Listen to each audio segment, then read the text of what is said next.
All right, well, today we are going to discuss water workouts that can be done when you have certain types of injuries or pre-injuries. And I've got two young ladies here to discuss it with me today. First and foremost, I have Zoe Clymer from our team. She is a 10th grader this year. And I have Abigail Shelley, who is a former runner of ours and now coaching in Harrisonburg, Virginia at Harrisonburg High School cross-country team. So they're going to share a little bit with us today about aqua jogging, I think. But Zoe, I'll let you go ahead and tell us some of what are the workouts that you've been doing, and I might ask a few questions along the way. First of all, tell us a little bit about what you were experiencing and why you went to the water workouts. Okay, yeah. So I was feeling pain in my shin. I thought it was nothing, and then I had a really hard track workout, and then after that, I knew I couldn't run anymore. So it's probably a stress fracture. So I'm taking 6 weeks off, and I wanted to stay active and not lose all the hard work that I put in over the past several months, but find a way to keep my heart rate up and keep moving. So I started aqua jogging. Abigail helped me. She gave me workouts to start doing so I could stay active. And so I've been doing aqua jog workouts about twice a week, but then I just kind of like jog in the water another like twice a week. So I swim about like 4 times a week now, and I've really enjoyed it. It's really fun. All right, so here are two of the water workouts that you've been using. So tell us about each of the workouts and kind of how you use them, maybe how you adapted them, and how often, how many days a week you do them. Yeah. So I do these workouts. I do 2 aqua jogging workouts a week. So, yeah, so usually I'll do like both of these once a week. So for workout 1, usually I'll just do a 5-minute warm-up of aqua jogging. I do 30 seconds of a move, 30 seconds rest for 5 minutes. All right, now talk to me about the moves. Are you going to explain about the moves? Yes. Yeah, so there's 5 moves that I know. The first one is you keep both your arms and your legs straight, and you're alternating them back and forth. Straight arms, straight legs. You're moving them back and forth, alternating with your legs. Oh, okay. I say straight down to your sides. Yeah. Okay. So if you think of a scissor motion, like scissor kicks, but you're standing up doing scissor kicks, and you're also making your arms do scissor lunges. Okay. Kind of. And then move number 2 is still keep your legs straight, going back and forth, but put your arms out wide and do your arms front and back while your legs are alternating straight. Okay, and then move 3 is arms 90 degrees bent, back and forth, while your legs are going bent straight. It's more like a running motion. It's basically running in water. All right. And your legs are doing what? Your legs are going bent straight, alternating bent and then straight. Like you're running. Yeah, that one will make more sense when Zoe explains the next one for bent to straight. Yeah. Okay. And then what? And then you're going to keep your arms 90 degrees bent and your legs 90 degrees bent and alternating the arm with the opposite leg. Bent. Arms your legs are and bent. legs 90 degrees bent. And it's important to note on this one that your legs are staying 90 degrees bent the entire time. Just people sometimes have a hard time differentiating number 3 and number 4 you have right there. Yeah. But the difference is that you must keep your legs 90 degrees the whole time. Yeah. The number 3 is more like a kicking motion with your legs. Exactly, yeah. And number 4 is like a running motion. Okay, and what's number 5? Number 5 is keep your legs straight and just kick back really fast, back and forth with your arms above the water. Okay, so we've got workout number 1. Mm-hmm. Explain this workout to me. Yeah, so 5 minutes of aqua jogging is the warm-up, and then get out and stretch And for 2 minutes. okay, all right. So Zoe uses you do each of the 5 moves, For 30 seconds, 30 seconds. with 30 seconds easy treading. All right, go ahead. What do you do next? Get out and just do normal running stretches, like Okay. before I run. And then I do for my 2 minutes on, I just go through each of the moves since it's 5 times. So I do 2 minutes of the first move, 1 minute easy treading, 2 minutes of the second move, 1 minute easy treading. I just go through the moves.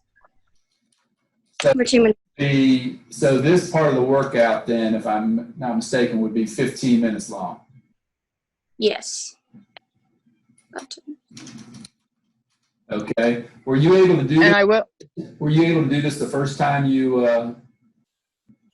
did this workout? Just a little bit more. I completed that part, but I think the second, I only did it 2 times instead of 3 times. Okay. Part. I was also short on time. I had to get out to go meet someone. So, but I think about halfway through that first step, I'd be drowning. To be honest. When I will add that the 1 minute easy treading, depending on your ability level, that can also just be replaced by holding onto the side of the pool and just taking a break. So that's kind of like the break between an interval if you're doing a track workout, whatever way you can best recover. If you can recover while treading, that's even better. But if you need to take a break, that's also going to get the workout done too. Then what was the second part? the second part is I just do it how it says, straight for 4 minutes, bent for 2 minutes, and then 1 minute of complete rest, just hanging on to the side. So Not moving. straight legs, straight arms. That's move number 1. Yes, that's move number 1. All right. 2 minutes, bent legs, bent arms, 1 minute rest. And that is move number 4. And then that's the cool down. And I do it the same way I do the warm up.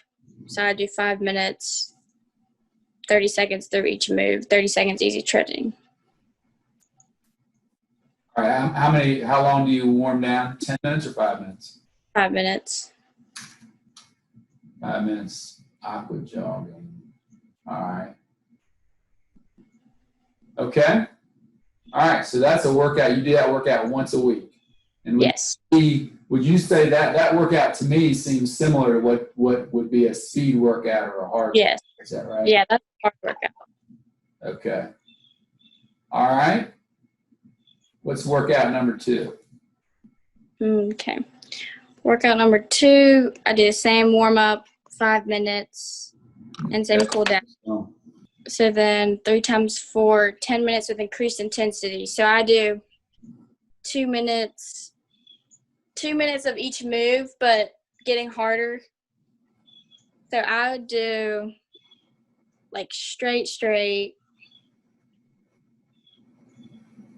wide arms, straight legs, running in place, then bent, and then treading water with your hands above. all right. So let me just your example. For example, what do you do? 2 minutes straight arms, straight legs. So All right, and that's move number what? that's move 1. Move All right. 1. 2 minutes. 2 minutes, move 2. And then 2 minutes, move 3. 2 minutes, move 4. 2 minutes, move 5. That's 10 minutes total. Yes. And then you do You do it 3 times, but 3 times. 3 to 4 times. Yeah. You got 3? Well, 3 to 4. I've done both. But Have you? With increased intensity. Now, when that says with increased intensity, are you talking about your increased intensity each time you do that 10 minutes? no, well, how I took it was like the moves increase intensity. The moves get harder. You're talking Like- about within. You're talking about Yeah, within that in the 10 minutes. Yes. So Yeah, the moves are currently listed in a way that it actually does increase intensity and resistance by the way you're holding your arms.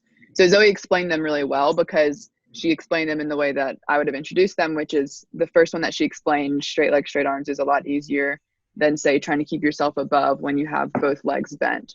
So workout number 2 could actually be a really good workout for someone who knows the moves and someone who is just learning the moves, because you can just do 10 minutes and then increase intensity however you want or run and just kind of go faster like you would by the last 2 minutes. So if you want to do it like that, or if you are starting to learn the moves and you know them, they already increase with intensity by the way you're holding your body. And so the way that the progression of the moves that we currently have listed will go ahead and increase the intensity for you already. And a way that I like to explain these workouts is how they would translate to a regular running workout. Zoe, I don't know if that's helpful for you to know as a runner being in the pool. So sometimes I explain, and you kind of hit it on the head, Dad, when you were like, workout number 1 is like a track workout. And that really is what it is, because you're getting those 2 minutes of that burst of energy. Rather than workout number 2 is a bit more like a fartlek or a tempo run. And so as a runner, you can think of it as you're getting in, workout number 1 should be more significant bursts of energy for 2 minutes. So that should feel more intense than the effort you're putting into those 10-minute ones at the beginning. So think of workout number 1 on this list as being more like a track workout effort, and workout number 2 being like a tempo or a fartlek run that you're doing on the roads. Okay. And Zoe, you said you did 2 other workouts a week in the pool. What are the other workouts you're doing in the pool? So yeah, for those workouts, I just run in water. Basically, it's like move 3. I just bend arms alternating. I just do a running motion, and I just run laps around the deep end for 30 to 45 minutes. It's easier for me to just think about it as I'm running, as a running motion. It'd be like an easy run. Number 3. Yeah, it represents an easy run or an easy day. And so running motion, move number 3, for how long do you do that? 30 to 45 minutes.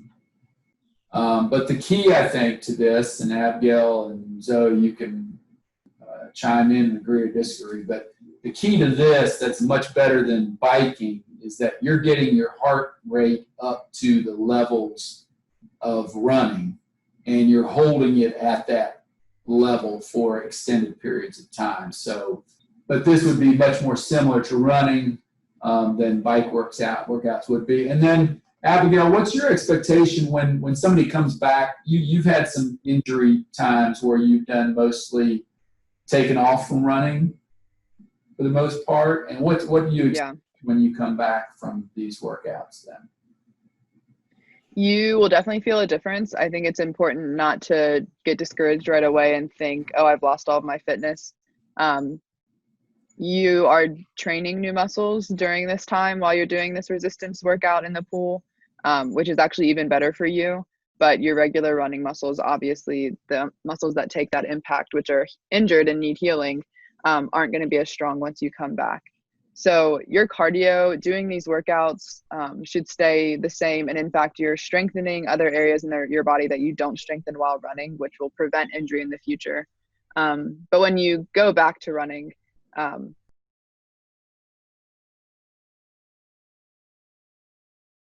don't know if you want me to give like an example of what a return to running week should look like after you integrate back into it.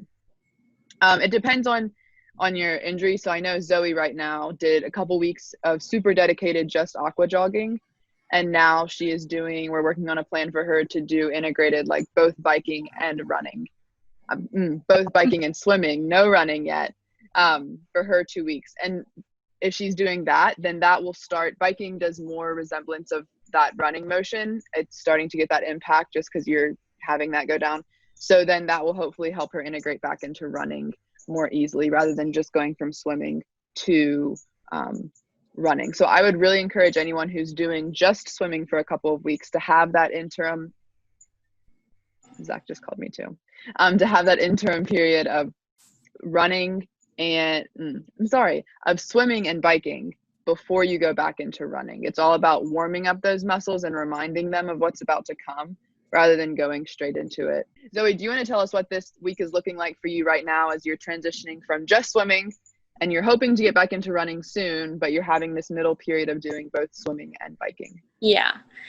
So like this week, for instance, on Monday, normally on a Monday when I was just swimming, I would do 30, 45 minutes running in water. But this time I did 30 minutes of biking, 30 minutes of running in water, So, I did some of both this time. And then on Tuesday, I did my normal aqua jog workout that I would normally do. And then on Wednesday, I did just biking, not swimming, and some strength. And then Thursday, today, I'm going to do another aqua jogging workout because usually I do my 2 workouts on Tuesday and Thursday like I would in running normally do too, like speed or harder workouts. And then Friday I'll bike again, not swim, just bike. And then Saturday on a normal long run day, I'll do an hour biking and then a little bit more aqua jogging. Just do some of both. Yeah, that's awesome. You did a good job explaining that. And the goal then with biking when you're integrating it back in, and what we've been trying to do with Zoe, is the days that you would just have those 30 to 45 minutes of going to the pool and just treading in place pretty much, taking those out and getting back into biking and see how long your body can take it. But because it's so hard to get that cardio work without putting so much stress on your legs in a bike workout, we're keeping her with doing hard workouts in the pool, but slowly getting that integrating back into doing the days that she would normally do easy running or easy swimming, doing those 30 to 45 minute bike workout or bike, just going for 30 to 45 minutes. So what would you suggest for someone who is, maybe earlier on in the stage of an injury, just starting to feel something, probably needs to take off about 2 weeks, not a 6 week, off altogether? What would you suggest in the way of water workouts and bike workouts for that person? So if you're just wanting to take 2 weeks off, I would say start out with biking because you want to start taking off the least stresses possible to see what your tolerance level is.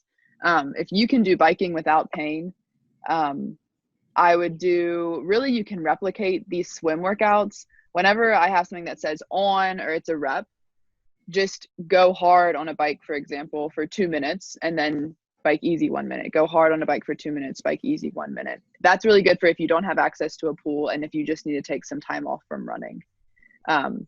So look at those swim workouts and think, how can I just make my heart rate replicate what those swim workouts are probably would be getting my heart rate to do? So that's a really good point to think about when you're thinking about accessibility, what you have access to, but also keeping your cardio up. If biking is still causing pain, it's extremely important when you're thinking of taking time off to listen to your body. There's no point in doing biking still if it's causing even the smallest amount of pain, because really what you're doing is delaying that healing process even more.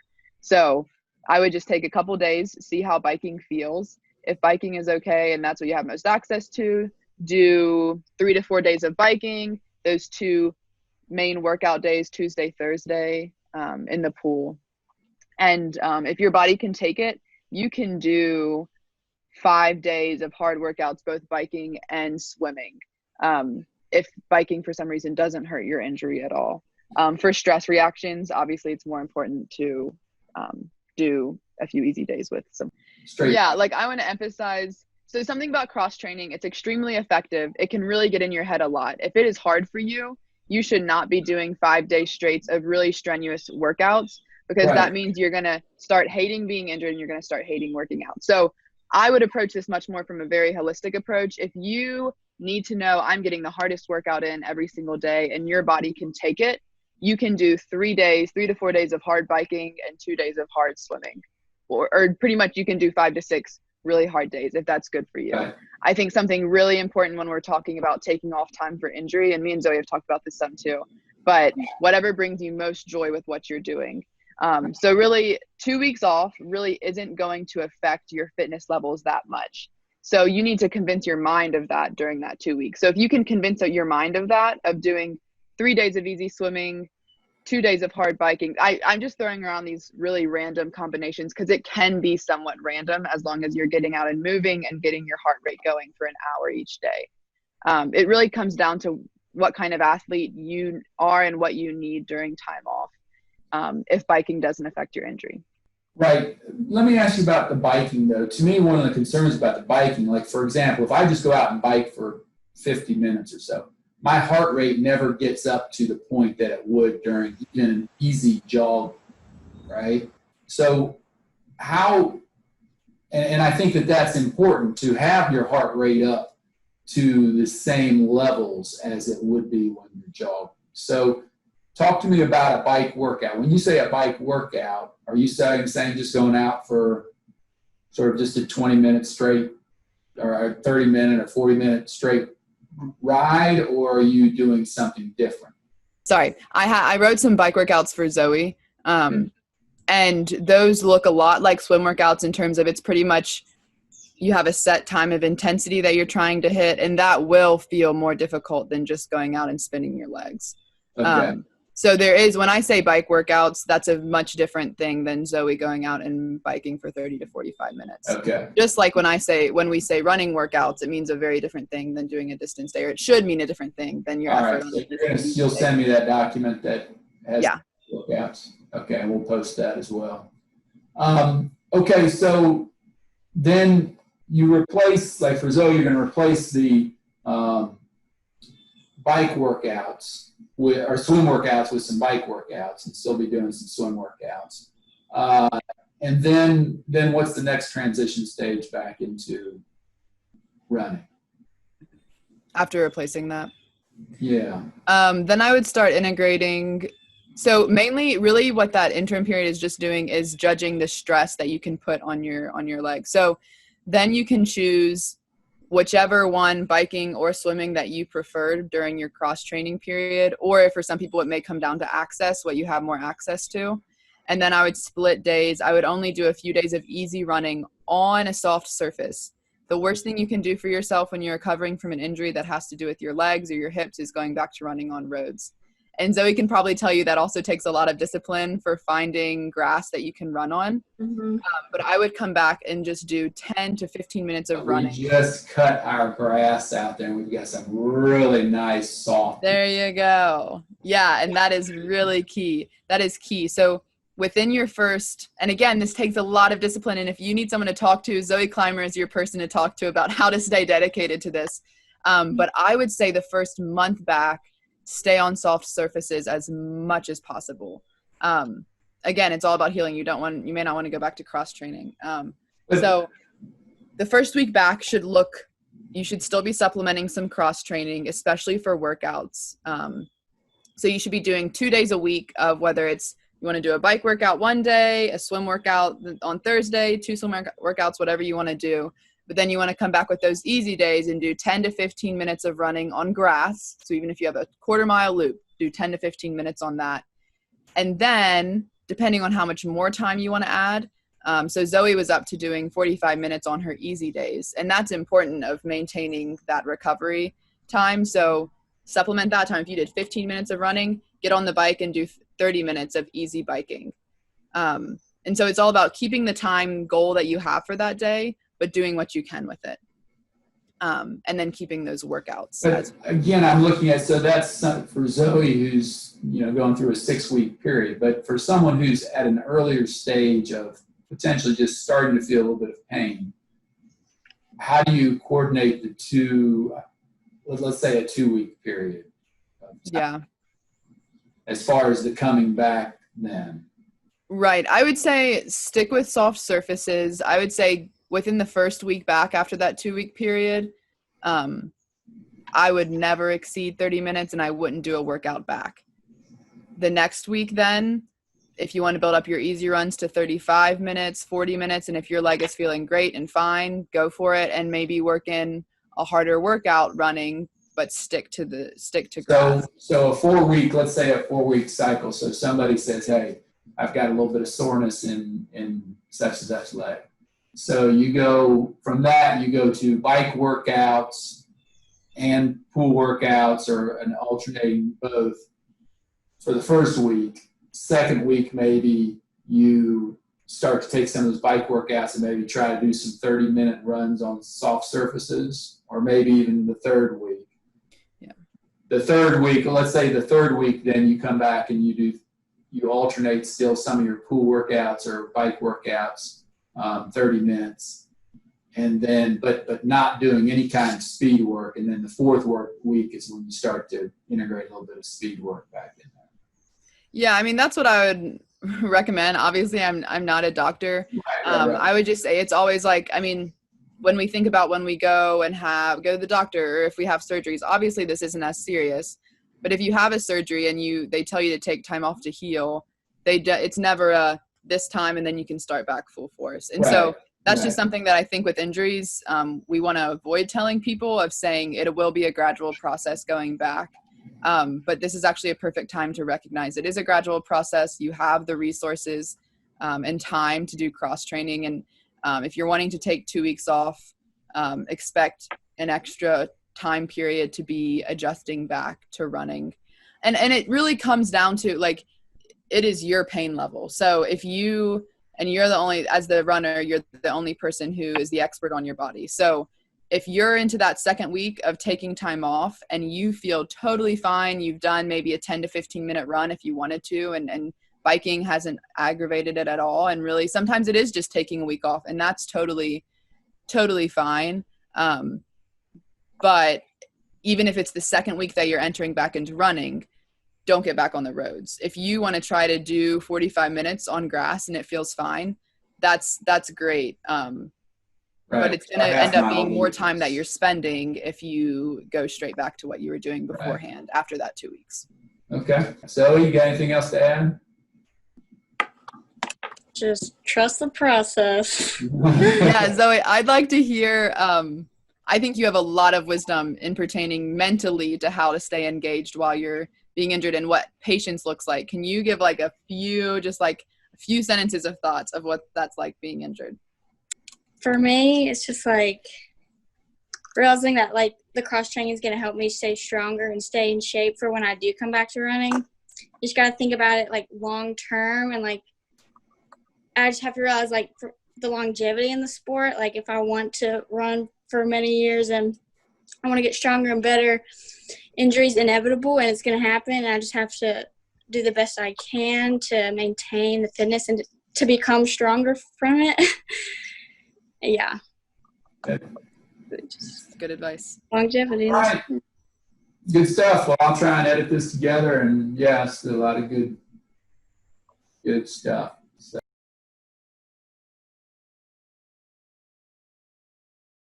All right, so I'm here with Abigail Shelley, former West Lauderdale cross country runner, and also ran at Eastern Mennonite University for 4 years and did triathlon as well, and now she's coaching at Harrisonburg High School. And we're going to talk a little bit today about using some cross training as you recover from injury. And specifically this session, we're going to talk about biking workouts that you can do. So I'm going to share my screen, and I put this, though, the information you sent me, Abigail, down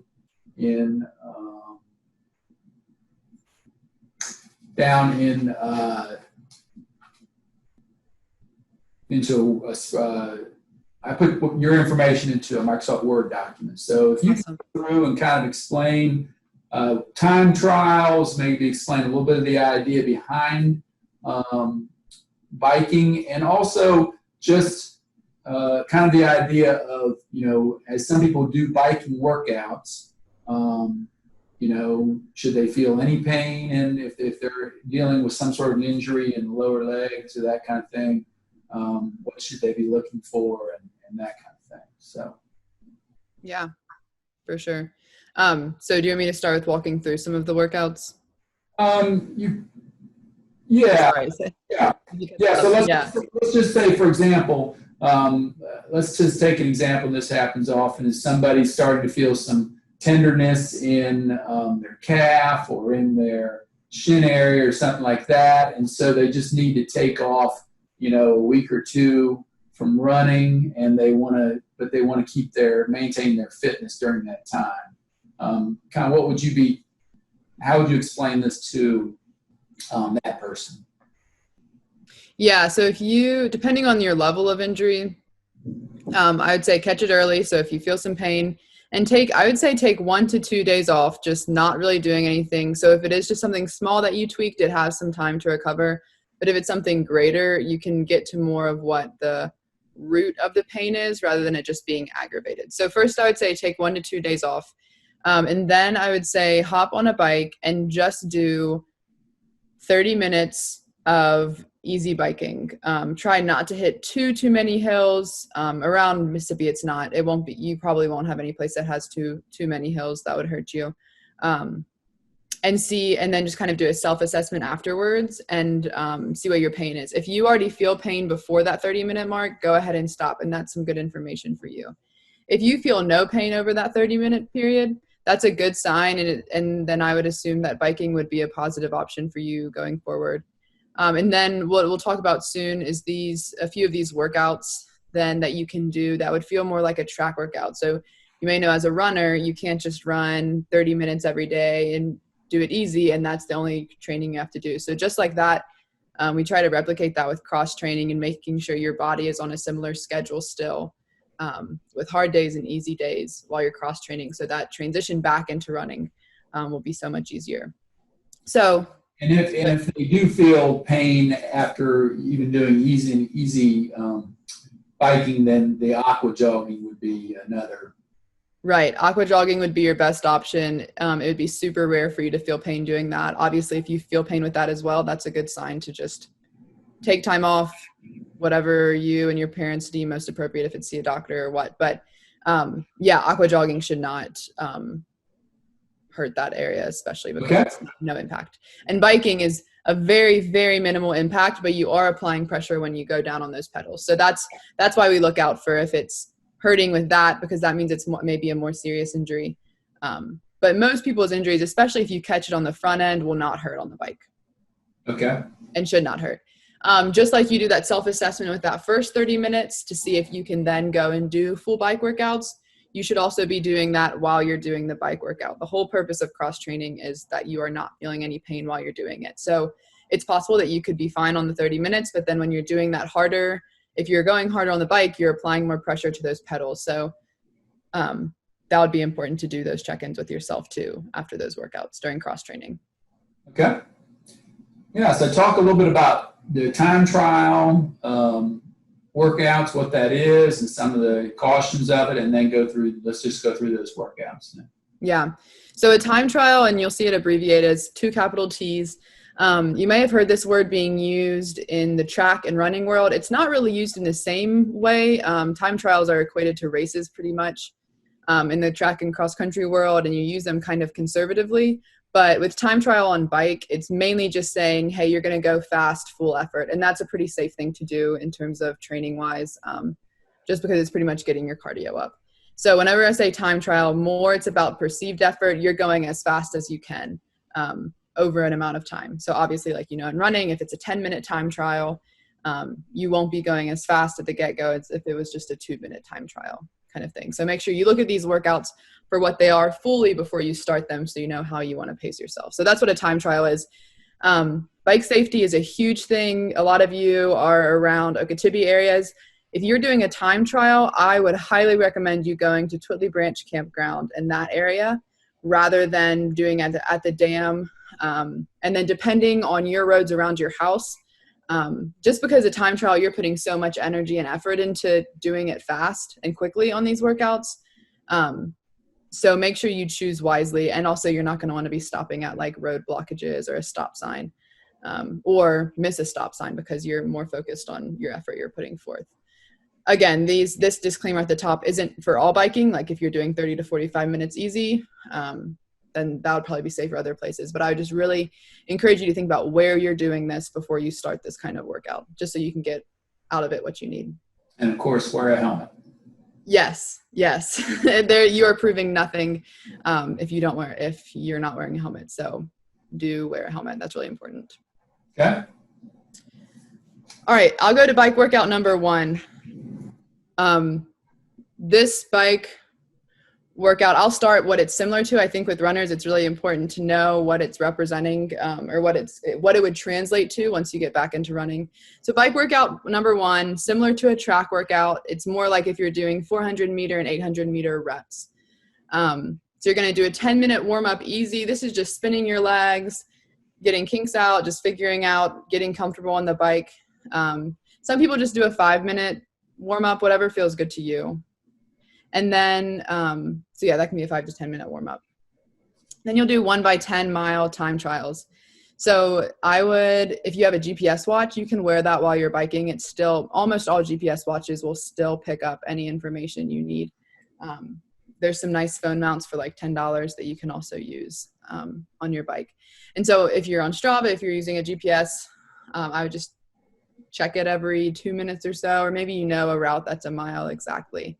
And so this is pretty much just kind of going at an all-out effort, but you're wanting to do at least 4 to 5 of these with your first time. So that you can also change that 1 by 10. With these workouts, this is kind of, you want to rate. So 1 by 4 to 10. Yeah. And so it depends on how much you're wanting to get out of it. If you're wanting a longer workout for whatever reason, then adjust your speed. Like, so if you know, okay, I can only go this fast for 4 of them, but if I slow down a bit and I want to do 10. So this is all what that depends on. But remember, the purpose of this workout is to replicate the 400 to 800 meter pace. So you're wanting to feel cardiovascular, your heart beating at the same amount as if you were doing a 400 at, say you do your 400s at 90 seconds. So similar to that. So adjust as you need. Feel free to reach out to me or your coach about, hey, what should I be feeling like on this workout? How should I adjust it? So 1 by 4 to 10, whatever you're trying to replicate. So that same heart rate and breathing rate that you're feeling on, let's say when you're doing 800 repeats, is what you should be feeling during that time trial. Exactly. Yeah. Okay. And then 3 minutes of recovery in between. Oh, go ahead. Yeah. Go ahead. Yeah. And then 3 minutes of recovery in between each rep. I would really recommend doing active recovery, which means put your bike, if you have a gears on your bike, put it down into the lowest gear to where it's easy to spin. You're not trying to gain distance over this 3 minutes, but you do not want to just stop cold turkey, because most likely if you're stopping on the bike, you're probably just standing there straddling it, versus when you stop and walk or rest during a track workout, you're moving a little bit. But it will not be good for your legs if you just stop on your bike and straddle it. So I would really recommend make it easy for yourself, but still be at least just very slowly moving your legs for those 3 minutes of rest. Okay. And then depending on how many reps you are able to get in, do as much of a cool down as you would like to. So that can even be ranged from 10 to 30 minutes. I would do at least 10. Okay. Yeah. Okay. Mm-hmm. And then depending on what you're doing with your cross training, if you're wanting to get an hour and 15 minutes in per day, and this altogether was 50 minutes or an hour, then you can add in swim or aqua jogging, but you also do not have to do that. Okay. And then I said, for the average person, it depends who you are. It's different for everyone. Hitting your miles at 4 minutes is 15 miles an hour, which is a pretty good pace, a really solid pace if you're doing it on a mountain bike or a road bike. I'm sure on a flat ground, some of you may find that that's easy for you, so you can go faster. But again, it's about what we were talking about, that perceived effort of, as long as you're feeling like you do when you're done with the 400 during a track workout, then that's what we want. Okay. So that's bike workout number 1. Bike workout number 2, it's a lot like workout number 1. this is more similar. Actually, I'm going to pause really quick and see. We can edit this part out. Okay. So if you are new to biking, I would recommend bike workout number 2 actually before bike workout number 1, because it may be hard to be hitting the same distance every time, or maybe you're still learning to pace yourself and it's hard to know, okay, this is how fast I need to go to do this many miles. So this one is really similar to the mile time trials. You're doing it a little bit of a shorter rep.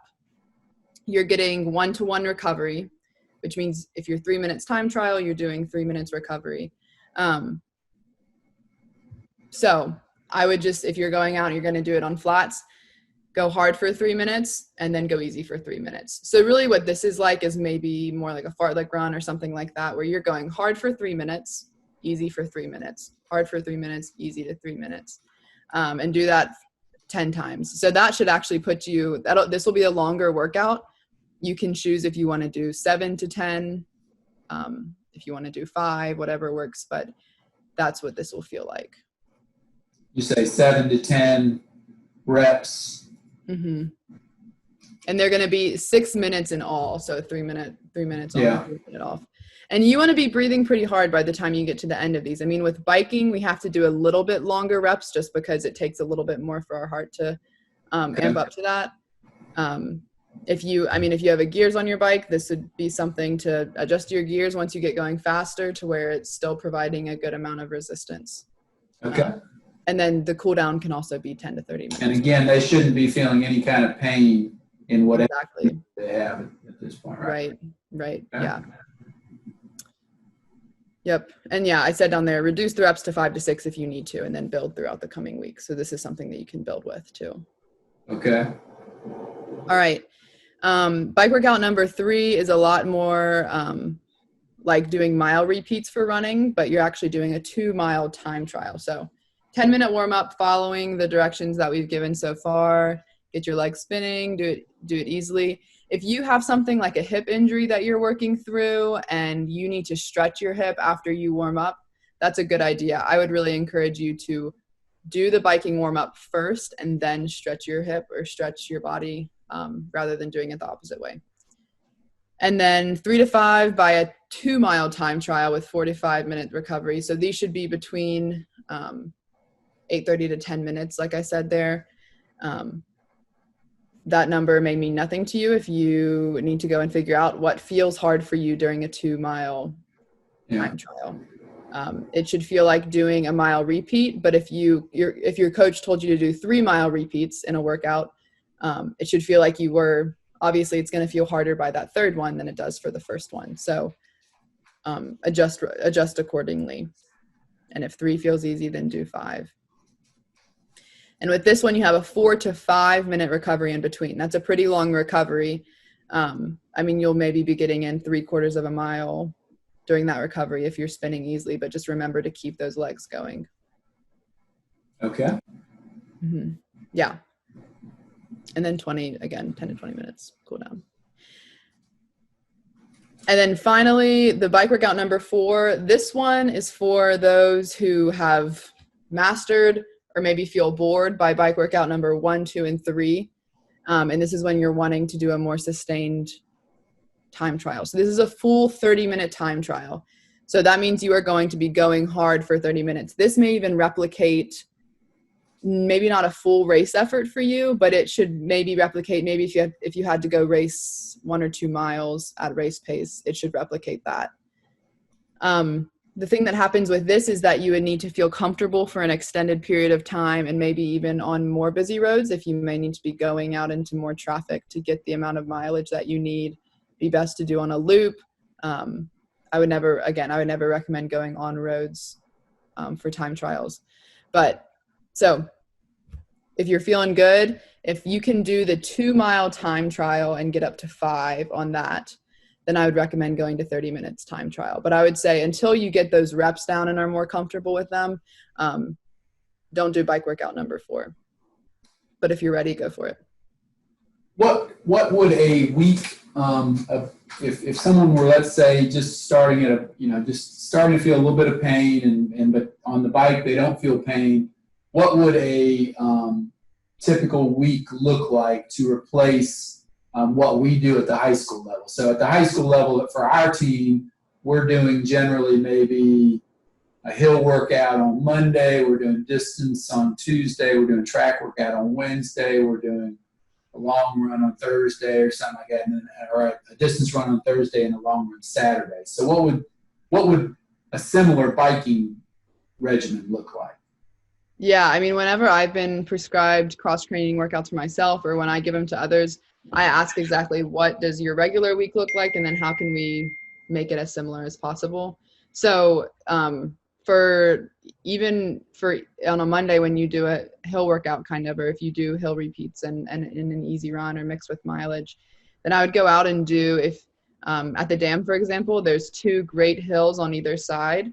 And if you go around the 2.6 loop, for example, for 40 to 50 minutes and you're getting those hills in, that's great.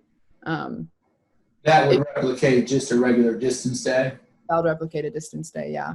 And then Tuesday and Thursday, if that's when people are doing their workouts usually, or I just recommend doing Tuesday and Thursday because that's pretty good recovery time, then I would choose a bike workout to do on Tuesday, one of these that we're talking about, and another one to do on Thursday. Okay. I would really recommend just choosing one workout for the week and then seeing if you can do 1 or 2 more reps than you did on Tuesday by Thursday. So just focus on getting used to that rhythm and what that feels like. And then on Wednesday, depending on what your injury is, how many days you have been training, you can go out and do biking, easy. Again, that would just take that day pretty easy because that's your recovery day between Tuesday and Thursday. So if you like to bike and go out just biking 30 to 40 minutes, if that means a walk, if that means doing some easy aqua jogging, that's okay too. Okay. So a week might look like 3 just biking around the dam, and then 2 hard days with choosing some of these workouts. Right. And then if you can, on Saturday or Sunday, try to get out there for an hour or more on your bike. Okay.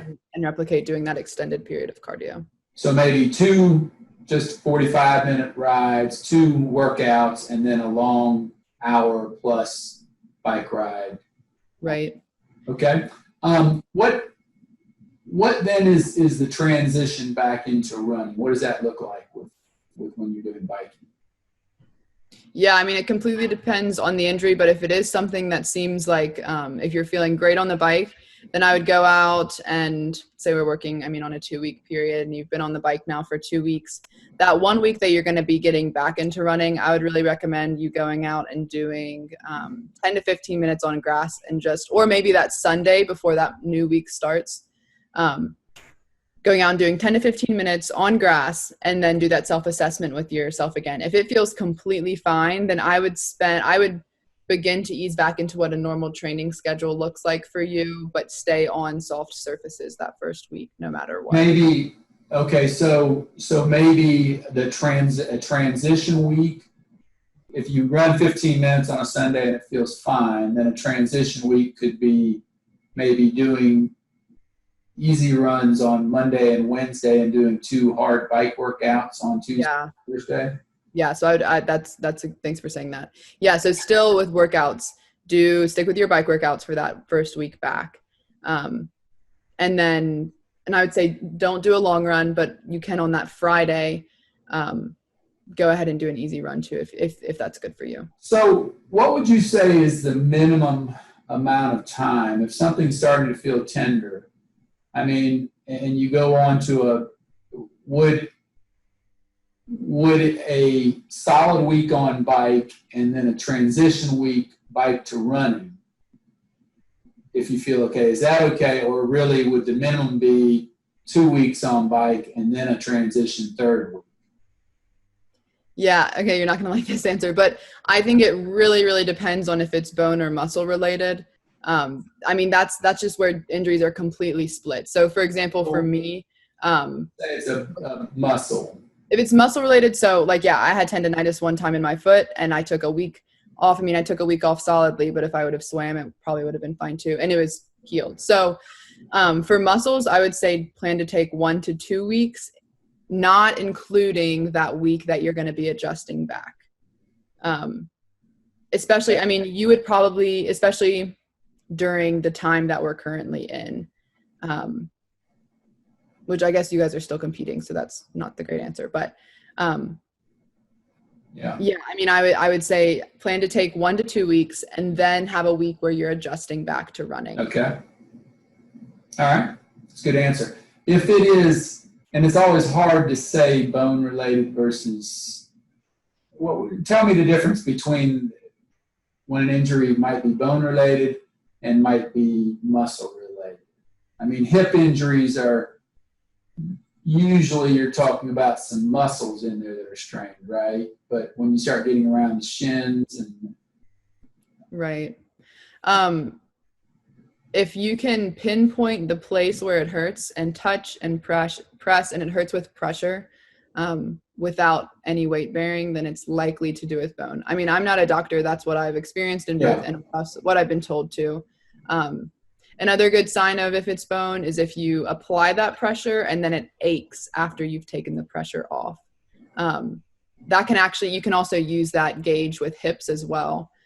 If you've been walking for a while and you sit down, or if it just randomly starts aching while you're laying in bed, like that's a good sign from my experience with that it might be bone related. More bone related. If it's muscle related, I mean, I think too that as you're learning more about your body and how it's responding to running, if it feels like a strain and maybe if there's more soreness rather than aching or sharp pain, that's probably more muscle related.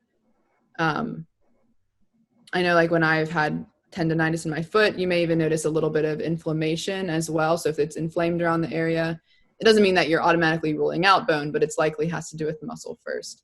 And with that, the whole concept of RICE, like rest, ice, compression, elevate, is super important, especially when you're cross-training too. Like the purpose of you cross-training is to be in that healing process. So if you want to heal well, you've got to be all in with that. And so that doesn't just look like taking time off, but also like when you're sick, you're taking medicine too. So it's not just taking time off and changing your strategies, but you're also icing and elevating it. And that's not, I would say you should go ahead and try that at the get-go anyways, if you're starting to feel pain. Yeah. All right, good stuff. Well, we're going to post these on our website along with those documents. So they'll be accessible for our runners, and, you know, you might even be able to use them for your runners to give a that's great. Cross training. So anything else you can think of? I think that's it. I mean, I will always end these with listen to your body, take those self-assessments, 15, 20, 30 minutes increments within the workout that you're doing while you're recovering from injury. I think that's really, really important. Right. Very good. Good. Well, I can see how this will be useful for our team. So yeah. all right. Thanks, Abigail. Give it up. Yeah.